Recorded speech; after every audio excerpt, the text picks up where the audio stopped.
Salut à tous, vous êtes bien à Laliane, la boutique de jeux de société de Colmar pour cette vidéo news de fin août au lieu de début août.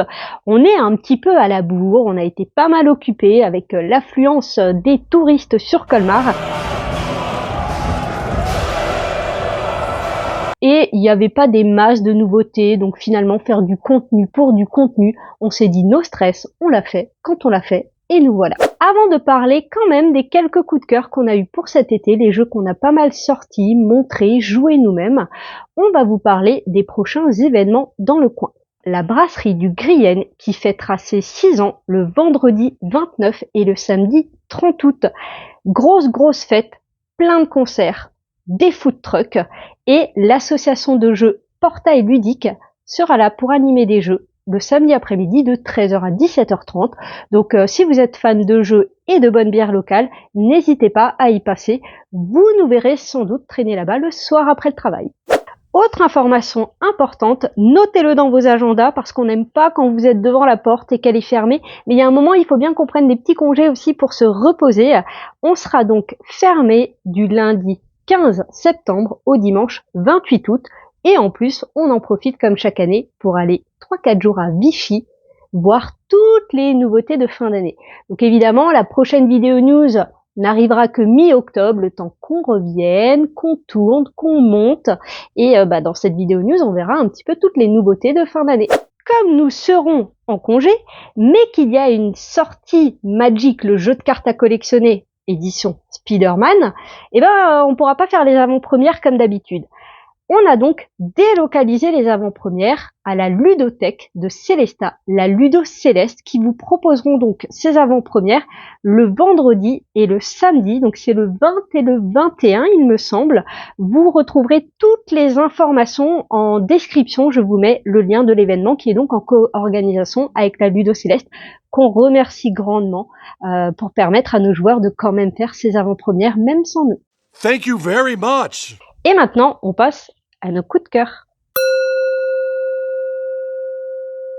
Est-ce que vous connaissez Villainous? C'est un jeu qui est sorti en 2017-2018, quelque chose comme ça, et qui a plein d'extensions. Un jeu où vous êtes les méchants et vous avez chacun votre manière de gagner face aux autres méchants et face aux méchants héros qui viendraient embêter votre royaume. Eh bien, voici Villainous Unstoppable. Ce n'est donc pas une extension de Villainous, c'est un Villainous plus familial et plus accessible. Vous êtes donc chacun un méchant. Vous pouvez être Scar, dont le but du jeu va être de mettre les 4 hyènes sur le plateau en premier. Vous pouvez être Ursula, dont le but est de transformer les gentilles créatures marines en âmes en perdition. Le but de Hadès, ça va être d'emmener le Titan au-dessus du mont Olympe. Et le but de Maléfique, ça va être de recréer le puzzle avec le dragon. Donc on a chacun sa petite manière de gagner, mais comme dit, c'est beaucoup moins asymétrique que son prédécesseur.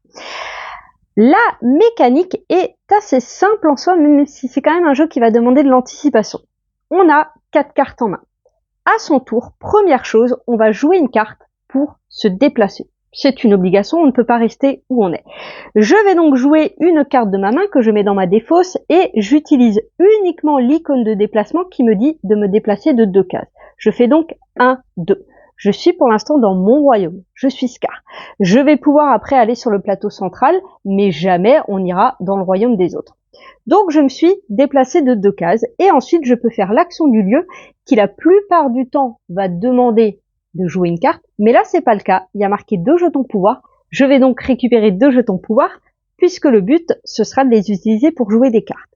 Et je recomplète ma main à 4 cartes. À mon prochain tour de jeu, les autres auront joué bien sûr, je vais jouer une carte qui me permettrait d'avancer d'une seule case, et je suis sur l'icône fatalité, celle qui va permettre d'embêter les autres joueurs. Je vais donc jouer de ma main une carte qui a l'icône fatalité et je vais la payer. Elle coûte 2 jetons pouvoir, ça tombe bien, j'avais prévu le coup, je dépense mes 2 jetons pouvoir et je vais choisir un joueur et je vais lui mettre une fatalité. Par exemple, Ursula. Je vais tirer le dé, j'ai obtenu un carré, je vais chercher le personnage carré qui est donc Ariel et je vais choisir où je le mets sur le plateau de mon adversaire, ce qui va lui bloquer des actions. Du coup, je n'ai plus que 2 cartes en main. Je recomplète donc ma main à 4. Voilà le tour de jeu. Tu joues une carte pour le déplacement, tu défausses une carte avec l'icône pour faire l'action et tu recomplètes. Plusieurs actions possibles, on l'a vu, gagner des jetons pouvoir, on l'a vu, mettre une fatalité chez les autres joueurs. Nous avons le symbole qui nous permet de retirer une fatalité, un héros, de chez soi. Nous avons une action qui permet d'améliorer notre plateau, donc on retourne au pif un de ces petits jetons et quand je tomberai sur cette case, eh ben, je pourrai faire les 2 actions, à condition de défausser 2 cartes si nécessaire. Et l'action la plus importante, faire avancer son plan machiavélique. Et du coup, eh bien pour Scar, quand je fais avancer mon plan machiavélique, je mets une Yann Katienne et j'ai gagné. Bim bam boum, c'est moi le meilleur des méchants. Longue vie au roi.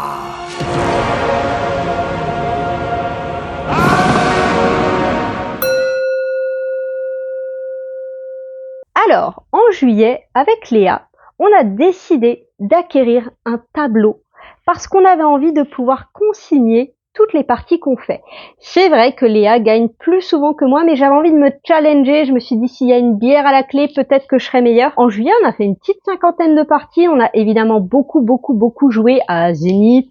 On a fait des parties de Solstice. On a fait des parties de Pina Colada Ice. Dès qu'on avait 10 minutes, là, c'est des petits jeux qui sortent bien. J'ai montré à Léa Clank et Potion Explosion, qui sont 2 jeux qu'elle n'avait pas encore découverts. Donc voilà, c'est chose faite. Donc voilà, on a fait plein de petits jeux et j'ai perdu, mais je me suis franchement bien battue. Pour le mois d'août, on voit qu'on a été pas mal occupé parce qu'on est le 19 août et on a fait 6 parties de duel pour Cardia. Alors, sachant que c'est des parties de 10-15 minutes, voilà, ça fait pas beaucoup de temps de jeu. C'est un jeu qui n'est pas encore sorti et du coup, eh ben c'est quoi Duel pour Cardia? C'est un jeu spécialement pour 2 joueurs, un jeu d'affrontement avec des règles hyper minimalistes, des parties de 10-15 minutes, mais qu'est-ce que c'est addictif. Pour la petite histoire, Asmodée est à fond dessus, il nous propose du jeu organisé, un petit peu comme Magic et tout ça. On a trop envie d'en faire. Maintenant, niveau créneau, timing, ça va pas être simple, mais vraiment, on a super envie de faire vivre le jeu, parce que c'est une petite boîte à 15 € avec une rejouabilité de dingue. Le but du jeu est d'être le premier joueur qui va gagner 5 sauts sur ses cartes, ou alors, début de ton tour, tu dois jouer une carte, tu ne peux pas, tu es éliminé. C'est très simple. On a 5 cartes en main, en théorie. Première étape, on doit chacun sélectionner une carte de sa main qui vont s'affronter. On les met bien sûr face cachée. Une fois qu'on a choisi, on révèle les 2 cartes. Très simplement, la plus haute valeur va remporter un jeton saut, il en faut 5 pour gagner, mais la plus basse valeur va faire le pouvoir de sa carte. Du coup là, il va y avoir des effets combos. Exemple, choisissez une faction. Donc il y a 4 factions qui existent, 4 couleurs. Votre adversaire peut défausser une carte de cette faction de sa main, qui aura moins de cartes en main. Mais s'il ne le fait pas, il donne plus 7 à cette carte. Mon adversaire décide, dès le début du jeu, de ne pas défausser une carte de sa main. Du coup, je prends des petits jetons modificateurs pour indiquer que cette carte, 7 plus 7, elle a 14. Et du coup, 14 étant plus gros que 9, hop, je récupère le jeton pouvoir. Chacun recomplète sa main. Et on continue, on sélectionne chacun une carte de sa main. On révèle. La plus grande valeur remporte. Par contre, cette carte-là va faire son pouvoir immédiat, retirer tous les jetons modification d'une carte.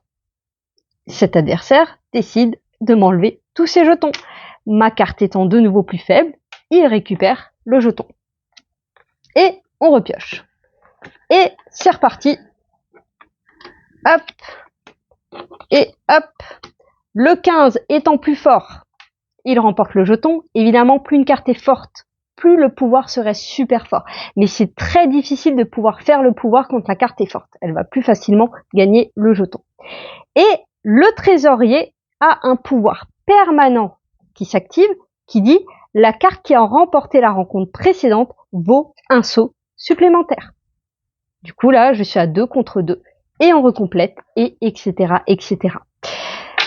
C'est tout simple, j'adore ce jeu parce que, un peu comme j'adore Veil of Eternity ou Zenith, ce sont des jeux qui ont des rejouabilités immenses.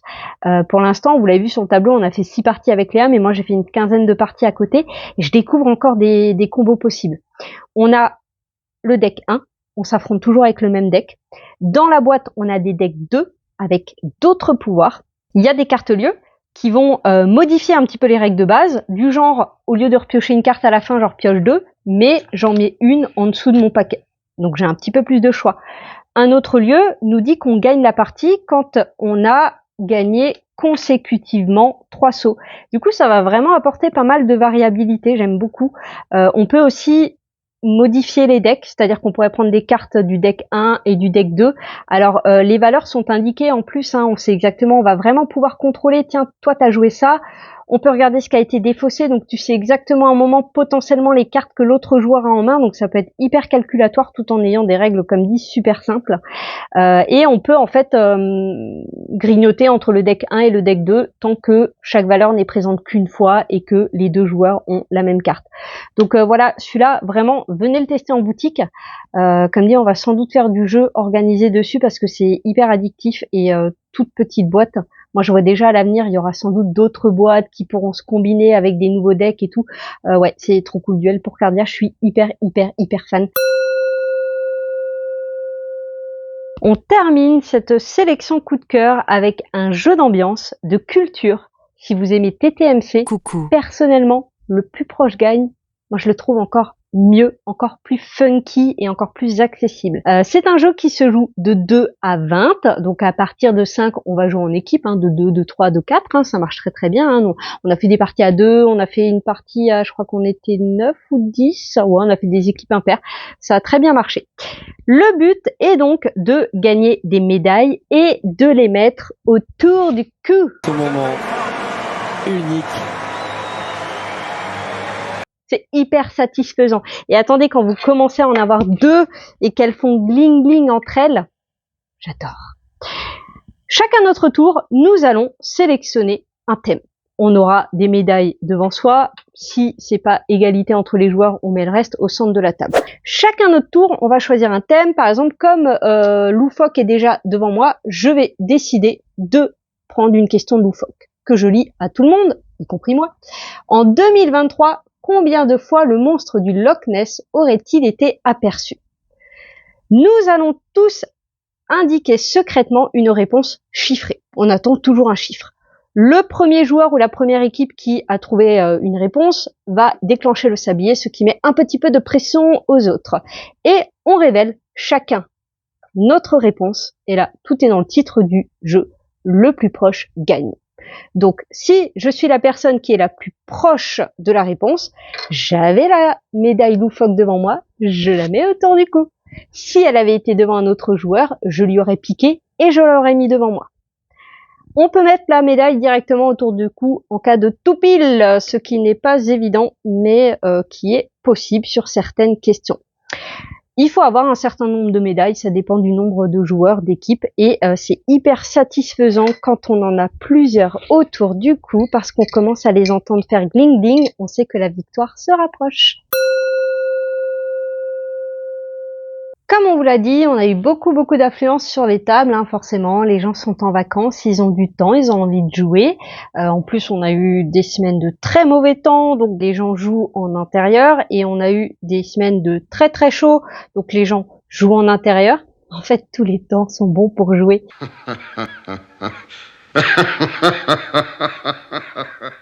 Voici les jeux qu'on a le plus montré sur les tables et qui ont le plus été achetés suite au fait que les gens les aient découverts.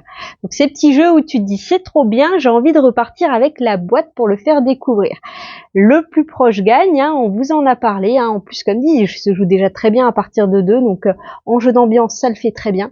En jeu d'ambiance, Pina Colada Dice, un jeu de dés avec une petite mécanique de yams où il faut faire des combinaisons pour poser ces petits pions cocktails. C'est hyper simple, hyper accessible, ça prend pas trop de place, donc on peut vraiment le sortir partout, un bon jeu de bar à jeu. On a énormément de gens qui viennent jouer en couple, donc des gens qui cherchent du 2 joueurs. Donc Agent Avenue et Zénith, que vous avez tous les deux présentés en vidéo, qui fonctionnent super bien.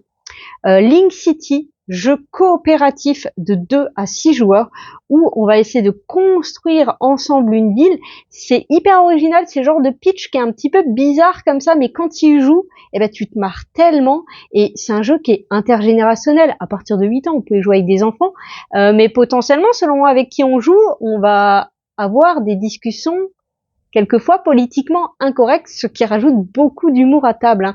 C'est un jeu d'association d'idées, sauf qu'on va associer des bâtiments. Ça marche trop bien. Et Potion Explosion m'ont bien aimé. Ça, quand les gens veulent du jeu de stratégie, je sais que c'est un jeu qui est pas hyper connu parce qu'il date de 2018. À l'époque, il avait fait énormément parler de lui. C'est un jeu qui ne quittera jamais mes rayons. C'est le jeu auquel j'ai le plus joué dans ma vie. Aussi parce que j'y jouais sur Board Game Arena. Donc j'ai un sacré nombre de parties à mon actif. Mais c'est trop bien. Le matos, c'est ouf. Donc à l'époque, il y avait vraiment cet effet waouh.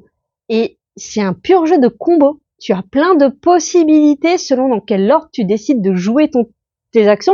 T'as pas du tout le même rendu. C'est un jeu que j'adore. Encore des années plus tard, j'adore le montrer.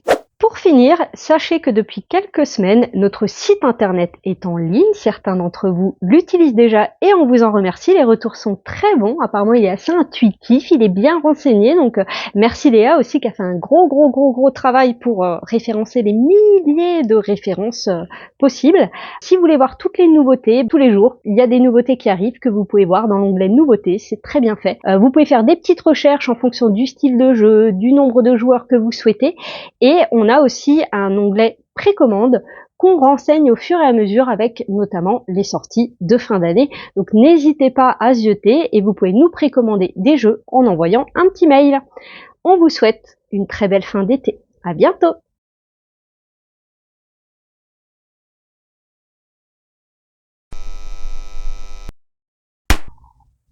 Mon ventre qui gargouille.